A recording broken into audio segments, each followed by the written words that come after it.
Napakarami ng unos at dagok ang pinagdaanan ni dating Pangulong Rodrigo Roa Duterte sa buong takbo ng kanyang buhay at serbisyo sa bayan. Ngunit sa kabila ng lahat ng ito, walang sino man ang nakapaganda sa atin sa isang pangyayaring gumulat, yumanig at halos hindi kapanipaniwala, ang biglaang pagkakadakip kay dating Pangulong Rodrigo Duterte. Isang pangyayaring nagpatigil sa buong bansa, nagbukas ng napakaraming tanong at muling nagpasiklab ng matinding diskusyon hindi lamang sa Pilipinas kundi sa buong mundo.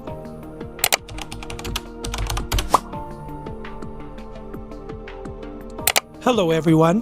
Ngayon, pag-uusapan natin ang kasalukuyang ICC case ni FPRRD.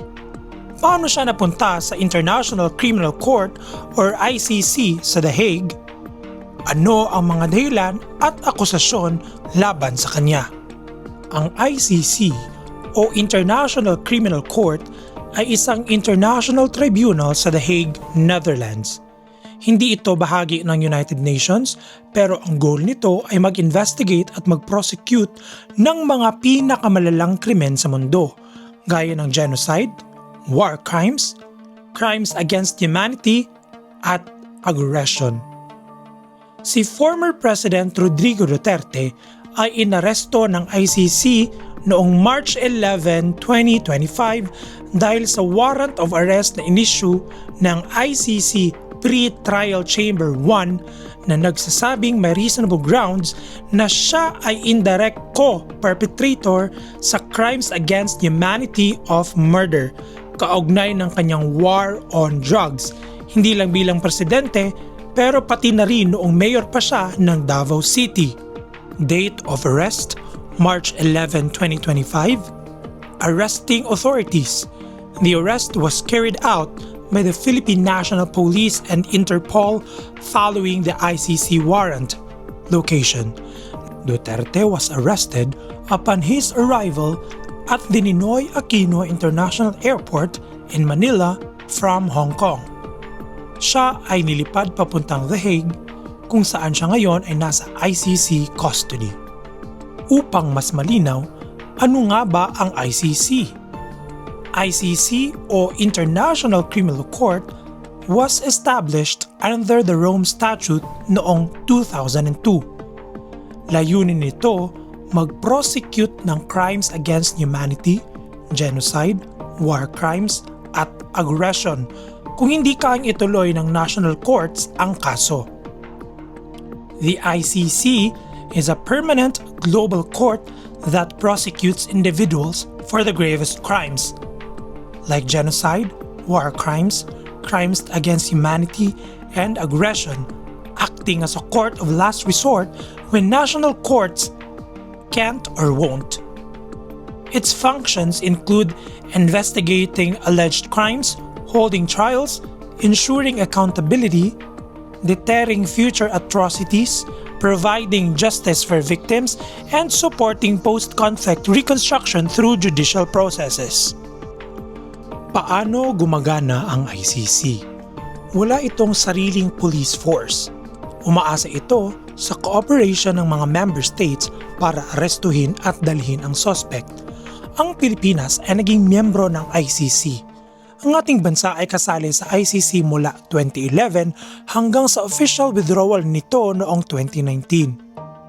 At kahit na nag-withdraw na ang Pilipinas noong 2019, ang ICC ay may jurisdiction pa rin sa mga crimes na allegedly nangyari habang miyembro pa ang Pilipinas noong 2011 up to 2019. Ano ang kapangyarihan ng ICC? Pwede itong mag-issue ng arrest warrant, imbestigahan ang mga kaso at litisin ang suspect. Kung mapapatunayang guilty, maaari itong mag-impose ng sentence hanggang life imprisonment. Ngunit kailangan ang cooperation ng mga estado para ma-execute ang warrant at madala ang suspect sa The Hague. So hindi basta foreign court lang ang ICC. Ito ay isang permanent international tribunal na nakabase sa The Hague, Netherlands at gumagana ito via Rome Statute na nilagdaan ng mga bansa kasama na ang Pilipinas dati. Ano ang akusasyon laban kay former President Rodrigo Duterte? Ang ICC prosecutor ay nag-file ng charges na crimes against humanity, particularly murder, at akusado si former President Duterte na may indirect co-perpetrator responsibility sa pinakamalalang killings na naging parte ng war on drugs sa Pilipinas. Ang police count di umano ay nasa 6,000 plus, pero ang estimate ng human rights groups ay umabot di umano ng 20,000 to 30,000 deaths sa war on drugs. Tama ba na isurrender si former President Rodrigo Duterte sa ICC? Ano ba ang mga argumento ng mga pro-surrender kay Duterte sa ICC? Para sa mga human rights advocates, accountability matters. Kahit powerful ang isang tao, dapat harapin ang kaso. Sinasabi nila na ito ay symbolic at legal step para sa mga pamilya ng biktima ng di umano'y extrajudicial killings na naghahanap ng hustisya. Pero ano naman ang mga argumento ng mga kontra dito? Maraming critics at Duterte supporters ang nagsasabi, ang ICC ay isang foreign court, hindi local justice system. Dapat daw sa Pilipinas tinutugunan ang kasong ito. Ang Pilipinas ay lumabas na sa ICC, kaya dapat hindi ito nagkakaroon ng authority over Filipinos. May concerns din tungkol sa national sovereignty at kung ang ICC ba ay dapat o may karapatang manghimasok sa domestic issues. Dagdag pa, may iba na nagsasabing dapat local courts muna ang mag-handle at hindi dayuhan. Malaking debate ito sa legal at political circles. Ang tanong ng napakarami, makakauwi pa kaya sa Pilipinas si former President Rodrigo Duterte? Legally, ang kaso ni Duterte ay ongoing pa. Kahit may mga motion siya or claim na hindi siya fit to stand trial, kasalukuyang pinag-aaralan pa ito ng ICC. At kamakailan lamang ay nasaksihan natin ang denial ng kanyang motion for interim release. Importante ding malaman, bago pa man sila nag-start sa trial, ang mga ICC judges ay nag-reject ng interim release dahil sa takot na baka mabaliwala ang proceedings o dahil posible daw na flight risk di umano si former President Duterte.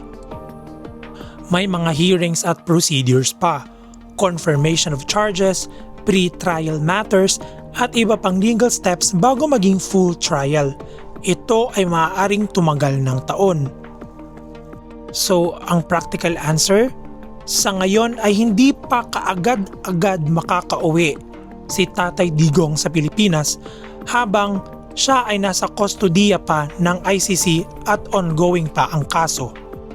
Sa huli, anuman ang ating personal na paniniwala o panig sa isyong ito, hindi maikakaila na ang sitwasyon ni dating Pangulong Rodrigo Roa Duterte ay isang mahalagang usaping may implikasyon hindi lamang sa kanya, kundi pati na sa ating bansa.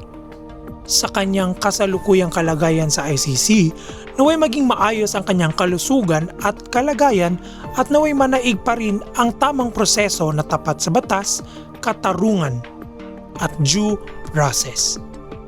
Bilang mga Pilipino, mahalagang manatili tayong mapagmatyag, mapanuri, habang patuloy nating ipinaglalaban ang dignidad ng bawat Pilipino at interes ng ating bansa. Bilang isang bansa, huwag nating kalimutan na higit sa politika at hidwaan, ang dangal ng isang Pilipino ay dangal ng ating sambayanan.